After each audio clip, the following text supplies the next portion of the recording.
लोकतन्त्रमा निर्वाचन भनेको नागरिकले आफ्नो प्रतिनिधि छान्ने प्रक्रिया हो। तर कहिलेकाहीँ यस्तो हुन्छ, कुनै उम्मेदवार वा राजनीतिक दल नै मन परेन भने के गर्ने? यही प्रश्नको उत्तर हो नोटा, अर्थात् नन अफ दी एबभ, माथिका कोही पनि होइनन्। नोटाको अर्थ के हो भने तपाईले मतदानमा सहभागी भएर आफ्नो मताधिकार प्रयोग त गर्नुभयो, तर प्रस्तुत उम्मेदवार वा दल कसैलाई समर्थन गर्न चाहनु भएन। यसरी मतदान गरेर जनताले सन्देश दिन सक्छन्, हामीलाई सुधारिएको जिम्मेवार नेतृत्व चाहिन्छ। यसको प्रयोग संसारका धेरै देशमा भइरहेको छ।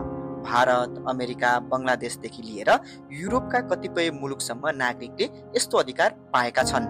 नेपालमा पनि 2074 सालमै सर्वोच्च अदालतले यसबारे सरकारलाई ध्यानाकर्षण गराएको थियो। यसले ल्याउने सकारात्मक पक्ष के हो भने नागरिकले आफ्नो असन्तुष्टि पनि मतदान मार्फत देखाउन सक्छन्। यसले दल र नेतामा सुधारको दबाव सिर्जना गर्छ। तर समस्या के छ भने यदि धेरै जनताले नोटा छाने भने त्यसपछि देशलाई कसरी अगाडि बढाउने भन्ने चुनौती हुन्छ। त्यसैले नेपालमा अहिले पनि नोटा बहसको विषय बनेको छ। तर यसको मूल सन्देश भने एकदमै सरल छ। लोकतन्त्रमा जनताको आवाज अझ बलियो बनाउन असन्तुष्टिको विकल्प पनि खुला हुनुपर्छ।